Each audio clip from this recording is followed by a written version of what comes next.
Yes, I work for, we'll call it CIRC, it's easier to say in its full title.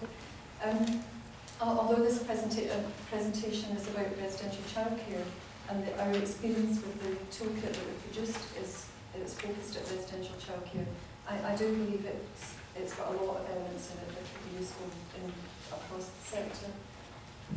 CIRC is funded by the Scottish Executive, and our primary purpose is to improve the quality of childcare in residential childcare units in Scotland. We offer a variety of different services. We offer training in sensificational training at HNC and SVQ level. We also offer degrees, consultancy to residential services, and CIRC offers or does quite a wide range of research, primarily in residential childcare. The Changing Lives report, and also Wendy this morning talking about one of the aims of the networks is to promote a culture of learning and development in social care, and certainly what these principles are very much what CIRC's about as well. My job is I have a budget and a subcontract to 6 different education providers throughout Scotland to offer vocational qualifications, and that's HNCs and SVQs at levels 3 and 4.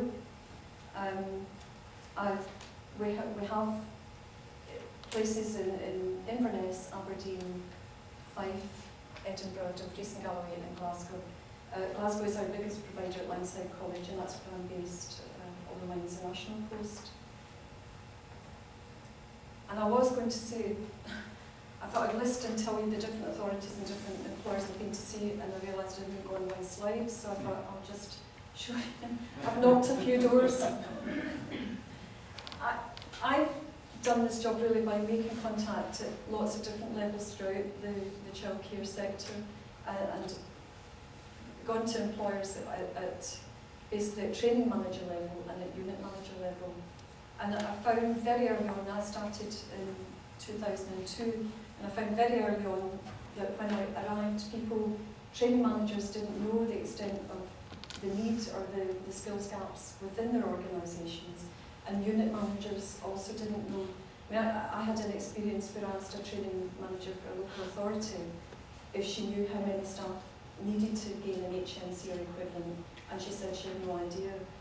And I felt that was worrying, but then when I even spoke to unit managers, they were also saying they didn't know what staff had qualifications and what staff didn't. And many of them were saying, we just really need something to help us do this. As soon as we start, it feels too overwhelming.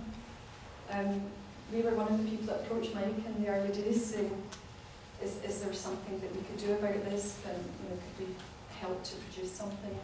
And CIRC, myself and 1 or 2 others, formed a small group, and it produced this handbook, and it is focused at residential childcare managers in terms of the context of registration, but hopefully some of it could be useful for others. This is something I think ties in quite nicely with what Mike was saying, that at a more strategic level, managers then need some type of toolkit to actually work with the staff groups that they've got. The toolkit has different sections. Each one could be used separately, but the whole thing in itself works as a process. We talk about registration and getting registered and how to make contact with council, and obviously that's very much about residential childcare. It gives the timelines for different grades of staff and how to make contact with the Social Services Council. There's a section at the very start about engaging staff, because that, in my travels, is one of the things that most unit managers talked about saying that people were very much avoiding what they had to say, avoiding the process, worried or scared about registration, and they just didn't know how to get started. So we talk, there are kind of tips, reasons why people might be proving difficult to engage, and tips on how to do that includes things that most managers do, but about using the normal processes for discussing these qualifications and registration, such as supervision and trying to listen to people and let them say what their objections are, let them talk about what their fears are. The handbook then goes on to talking about individual audits, and there are worked examples in in each section. We've got forms with fictitious staff and all their details in it.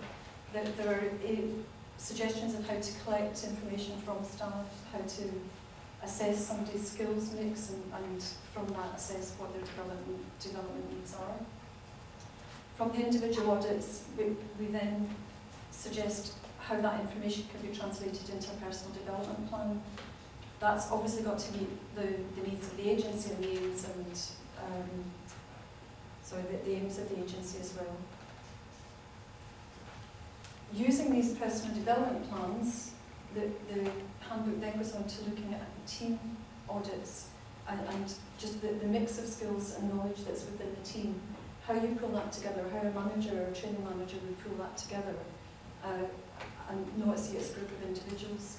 I think one of the things that came to me quite strongly when I was talking to managers about how we might do this was that they didn't necessarily see the skills and knowledge that they had within their team as a group thing, but they knew that individuals had certain skills. And definitely in terms of creating their team action plans, which is the next section, we hope, and the feedback we've had is that people would find it very useful to be able to bring these skills and the extent of knowledge as a group type thing into their team audit, match it against their agency's objectives and their strategic plans. And then, for example, if they were considering who might be the person they would second to do a conference or go to a conference, they would look at what was there and how that met their unit's needs. Obviously, one of the biggest things that came up in my travels was money and resources. Just the whole residential childcare sector was finding it very difficult to release staff for courses.